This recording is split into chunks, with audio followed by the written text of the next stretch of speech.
ọ̀pọ̀ èèyàn tí wọ́n rí fídíò ìṣẹ̀lẹ̀ náà ni wọ́n ń kan sáárá sí gbajúgbajà olórin fújì ní alhaji saheed akorede okunola, ẹni tọ́pọ̀ èèyàn mọ̀ sí saheed òṣùpá, lórí ìṣẹ̀lẹ̀ tó ṣẹlẹ̀ ní àárín òun àti olólùfẹ́ kan ní orílẹ̀-èdè Ivory Coast táwọn èèyàn tó mọ̀ sí Cote d'Ivoire. Nínú ọ̀sẹ̀ tí a wà nínú ẹ̀ yìí ni saheed òṣùpá tó jẹ́ ọba orin ìní ó mà lọ ṣeré fún àwọn olólùfẹ́ kan lórílẹ̀-èdè Ivory Coast. Nínú fídíò tó gba orí ẹ̀rọ ayélujára náà, níṣe ni olólùfẹ́ saheed òṣùpá kan ni ló ń kan sára sí i tó ń ké tó ń pè ní oríṣiríṣi àwọn orúkọ tí wọ́n fi máa ń pọ́n lé, tó sì jẹ́ pé lójijì ni olólùfẹ́ saheed òṣùpá náà ń ló jẹ́ kó di mímọ̀ wípé saheed òṣùpá ẹkùn ọkọ Wàsíù Àyìndé. Lójijì tí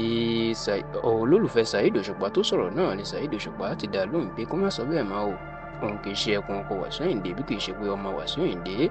ìní òun jẹ́. Kódà níbi tí saheed òṣùpá tó sọ̀rọ̀ náà dé, níṣe ni àwọn tí wọ́n tẹ̀lé saheed òṣùpá lọ sí ìrìn àjò náà ni wọ́n ń sọ fún àwọn tí wọ́n ń ká fídíò náà sílẹ̀ pé wọ́n gbọ́dọ̀ jẹ́ kí ọ̀rọ̀ náà kó jáde o. ìyẹn ibi tí wọ́n ti ń sọ pé ọkọ ìyá Wàsíù Àyìndé ni saheed òṣùpá. Ọ̀pọ̀ àwọn èèyàn tó rí ọ̀rọ̀ tí saheed òṣùpá sọ yìí ni wọ́n ń kan sára sí pé gbogbo àwọn tó máa ń sọ pé oníjàgídíjàgan àti oníwàhálà ni wọ́n máa wá ọkùnrin náà. Wọ́n ní bó bá jẹ́ irú èèyàn tó ń pè ní bẹ́ẹ̀ ni náà bó ṣe pè lọ́kùn ọkọ ìyá Wàsíù Àyìndé, níṣe ni yóò rẹ́rìn tí ó fi tayọ̀tayọ̀ gbà á. Ṣùgbọ́n wọ́n ní bó ṣe dá ẹni náà lẹ́kùn, ó fi hàn pé ọmọ tí wọ́n bí nílé tó gba ẹ̀kọ́ ni, àti wípé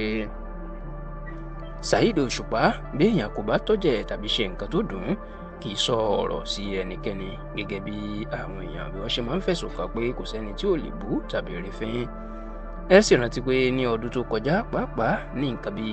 oṣù kọkànlá sí ìbẹ̀rẹ̀ oṣù kejìlá ọdún 2024 tó kọjá, ẹni ariwo àti awuyewuye ńlá sọ lágboolé fújì nígbà tí saheed òṣùpá tó gbé orin tuntun kọ jáde, èyí tí ọ̀pọ̀ èèyàn gbàgbọ́ pé Wàsíù Àyìndé ló fi tàbùkù nígbà tí ó kọrin wípé lágboolé fújì àwọn ànábì, ìyẹn àwọn òjíṣẹ́ 4 péré ló wà nídìí iṣẹ́ fújì. Ó dárúkọ ààrẹ, ó dárúkọ ọ̀rẹ́ alhaji Wàsíù Àlàbí Ọdẹ́tọ́lá tí gbogbo ayé mọ̀ sí Pasuma, ó dákọ̀ alhaji Abdulkudus Abbas Akande ẹni tí gbogbo èèyàn mọ̀ sí Òbésèré, bẹ́ẹ̀ ló dárúkọ olùdásílẹ̀ orin fújì olóògbé Síkírù Àyìndé Àgbájélọlá Balógun ẹni tí gbogbo ayé mọ̀ sí Barrister, tó sì jẹ́ kó di mọ̀ pé gbogbo àwọn tó kù ọmọlẹ́yìn àwọn mẹ́rẹ̀ẹ̀rin tó ń kà yìí ìní wọn jẹ́. Ọ̀pọ̀ awuyewuye ló ṣẹlẹ̀ lórí ọ̀rọ̀ orin tí saheed òṣùpá kọ yìí. Bẹ́ẹ̀ ni wọ́n ní Wàsíù Àyìndé ìní ó fi ń tàbùkù ló fi ń yẹ̀yẹ́ nítorí pé